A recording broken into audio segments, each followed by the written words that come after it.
A Study in Scarlet. Chapter 7.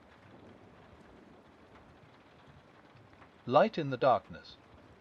The intelligence with which Lestrade greeted us was so momentous and so unexpected that we were all three fairly dumbfounded.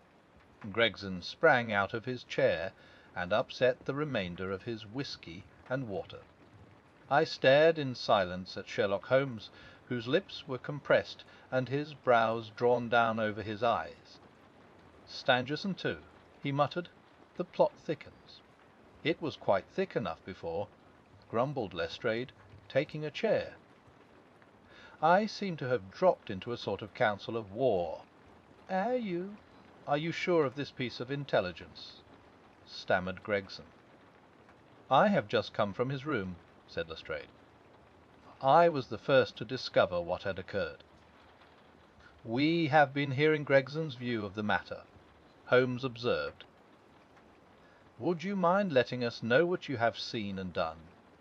"I have no objection," Lestrade answered, seating himself. "I freely confess that I was of the opinion that Stangerson was concerned in the death of Drebber. This fresh development has shown me that I was completely mistaken. Full of the one idea, I set myself to find out what had become of the secretary. They had been seen together at Euston Station about 8:30 on the evening of the 3rd. At 2 in the morning Drebber had been found in the Brixton Road.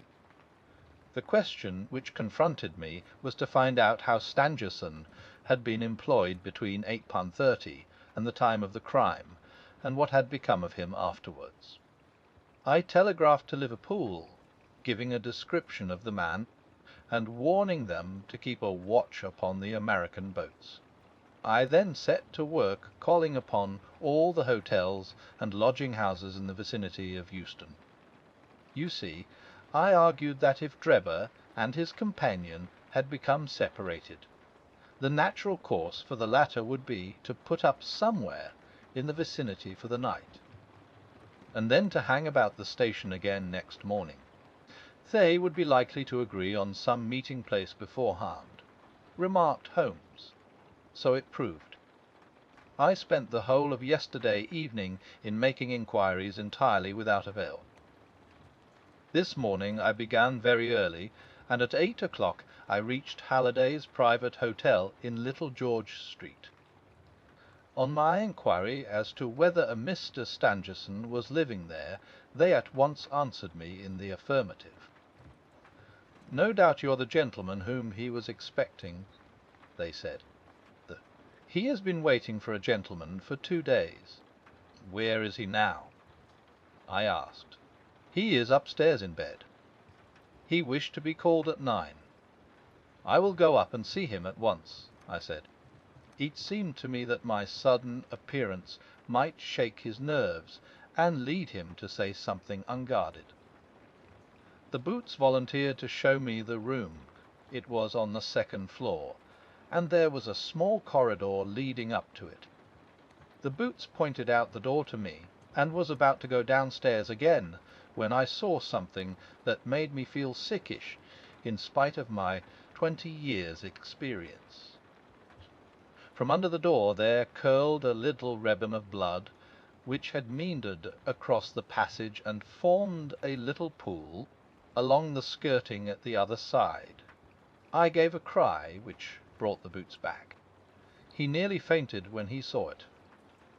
The door was locked on the inside, but we put our shoulders to it and knocked it in.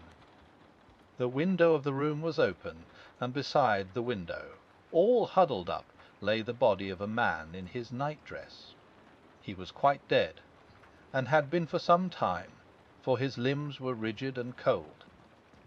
When we turned him over, the boots recognized him at once as being the same gentleman who had engaged the room under the name of Joseph Stangerson.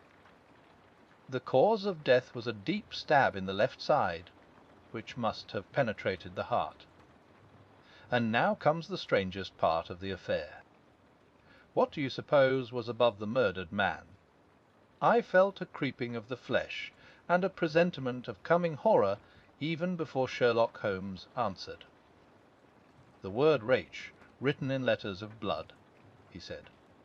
"That was it," said Lestrade, in an awestruck voice, and we were all silent for a while.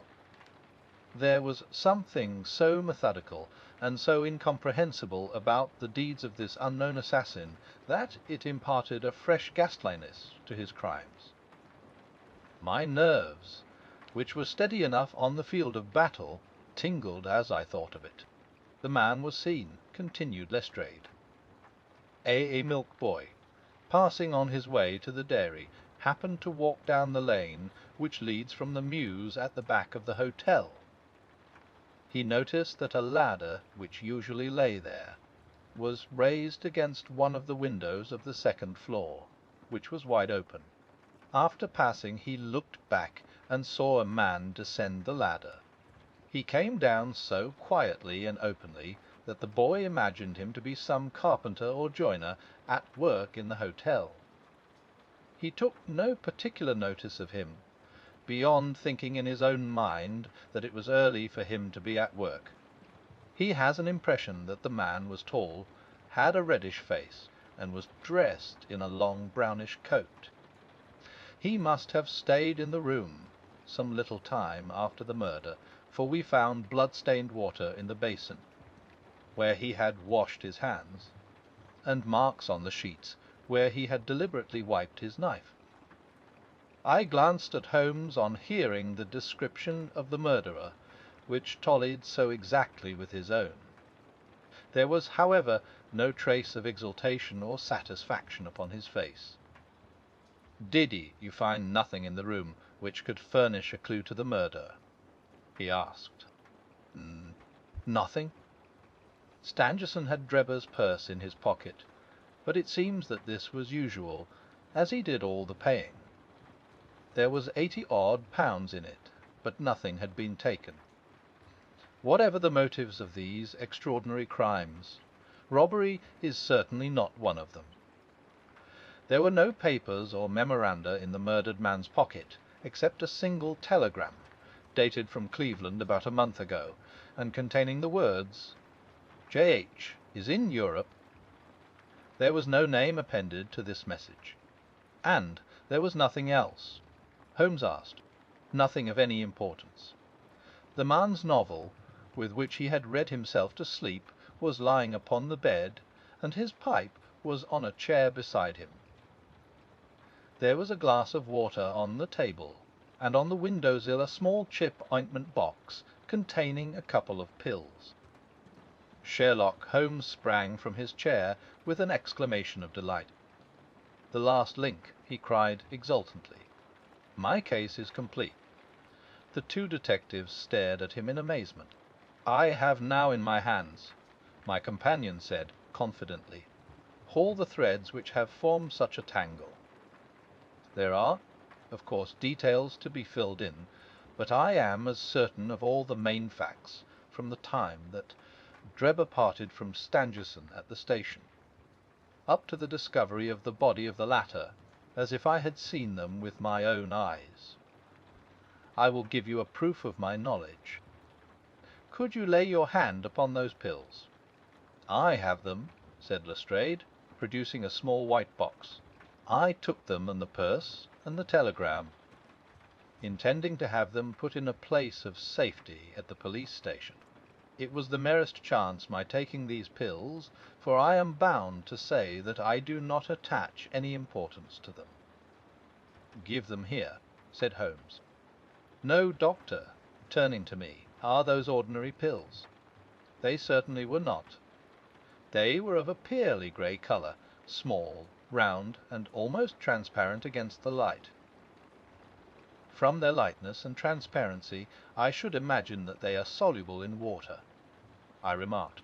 "Precisely so," answered Holmes. "No. Would you mind going down and fetching that poor little devil of a terrier which has been bad so long, and which the landlady wanted you to put out of its pain yesterday?" I went downstairs and carried the dog upstairs in my arms. Its laboured breathing and glazing eye showed that it was not far from its end.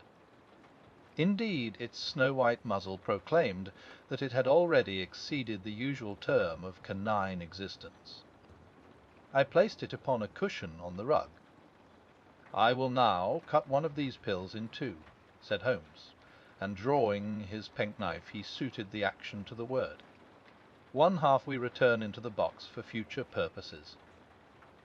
The other half I will place in this wine glass, in which is a teaspoonful of water. You perceive that our friend, the doctor, is right, and that it readily dissolves."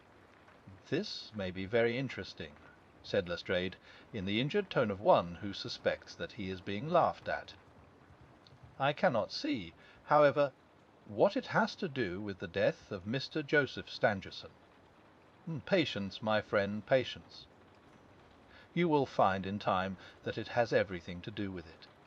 I shall now add a little milk to make the mixture palatable, and on presenting it to the dog we find that he laps it up readily enough."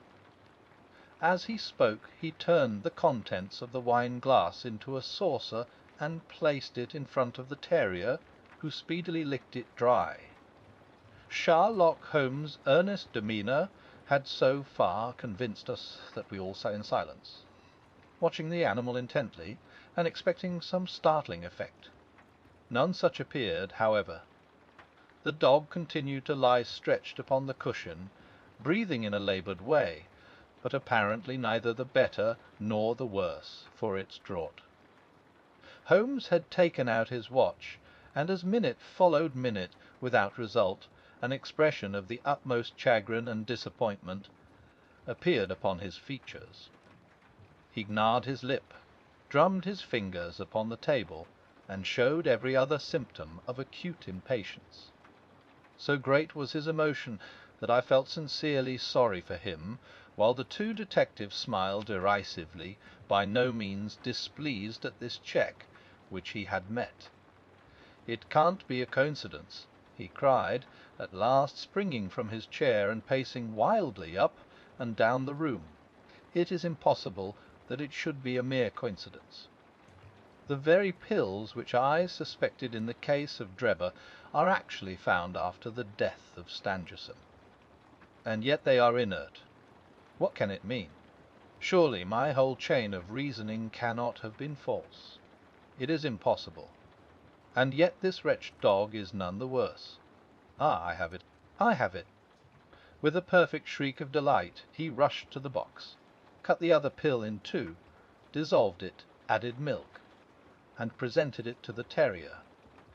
The unfortunate creature's tongue seemed hardly to have been moistened in it before, gave a convulsive shiver in every limb, and lay as rigid and lifeless as if it had been struck by lightning.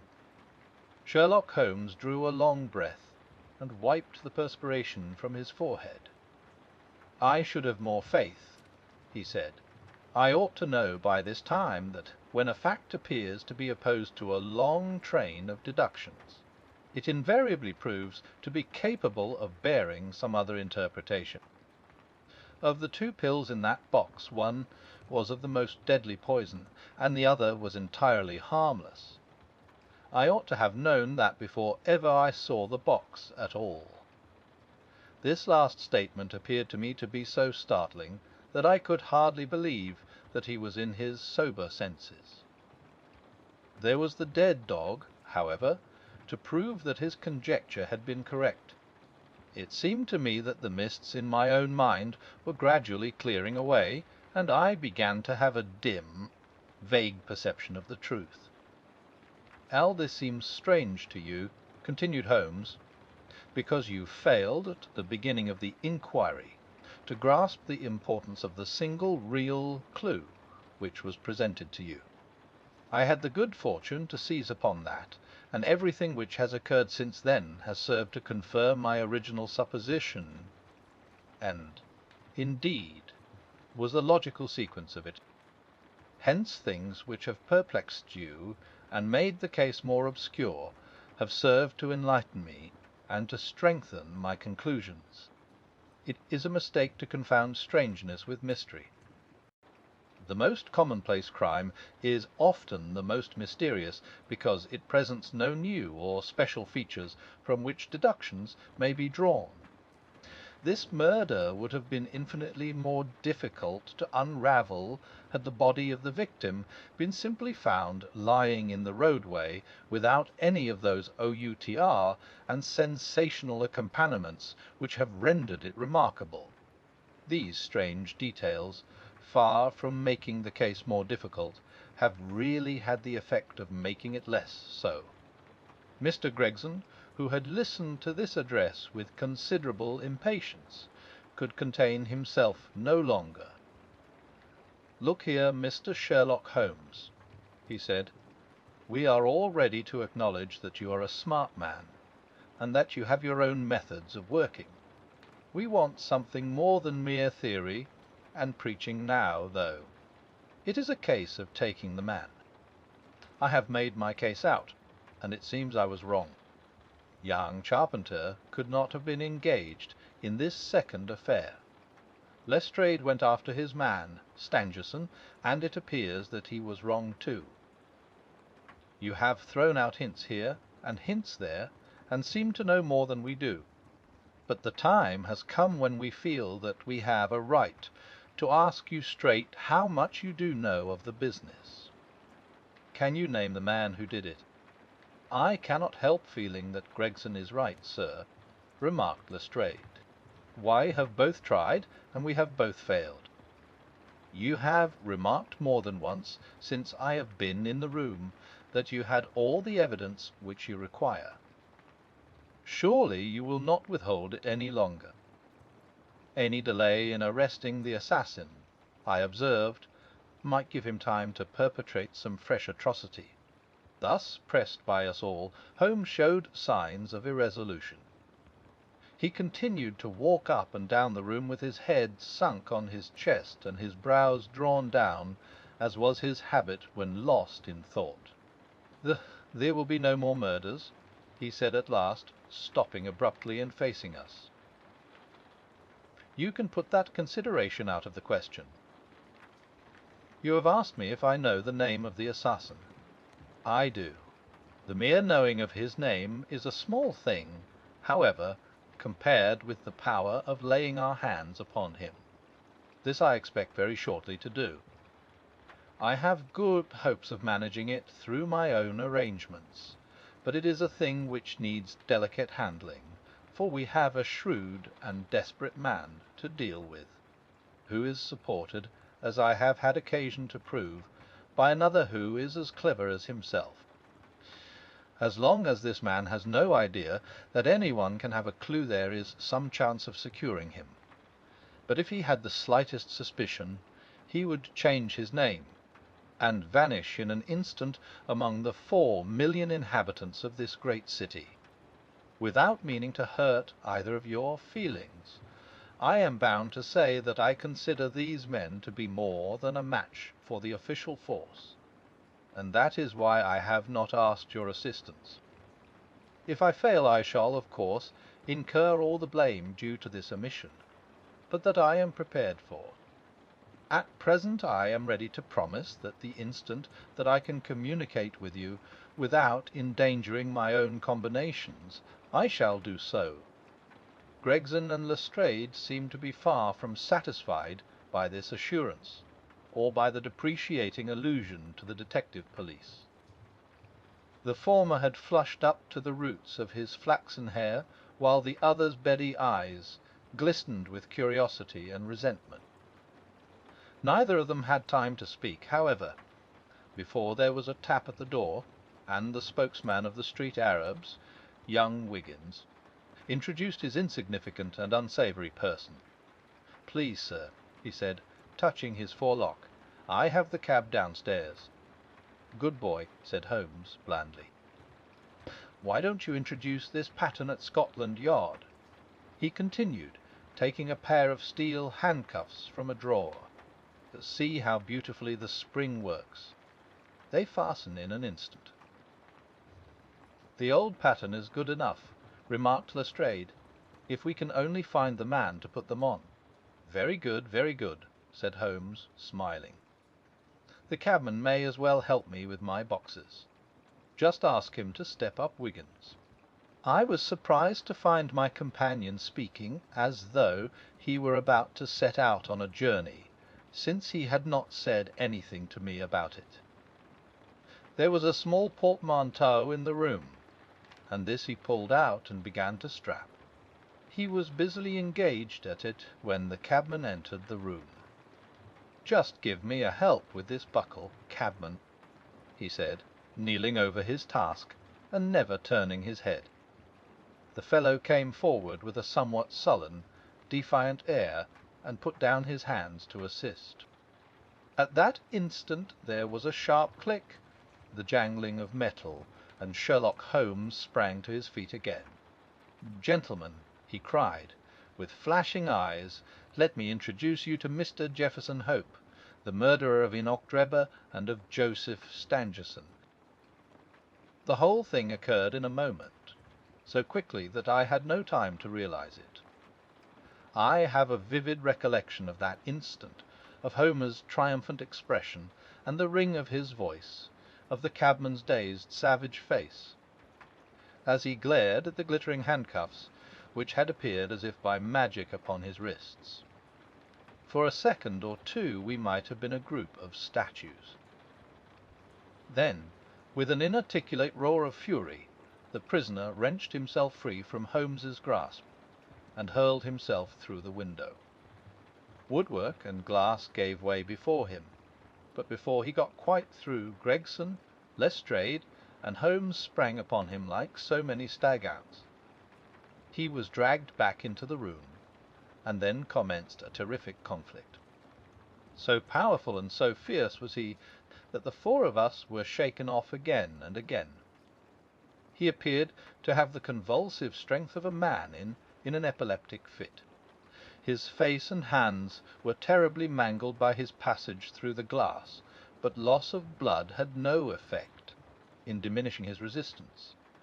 It was not until Lestrade succeeded in getting his hand inside his neckcloth and half strangling him that we made him realize that his struggles were of no avail, and even then we felt no security until we had pinioned his feet as well as his hands.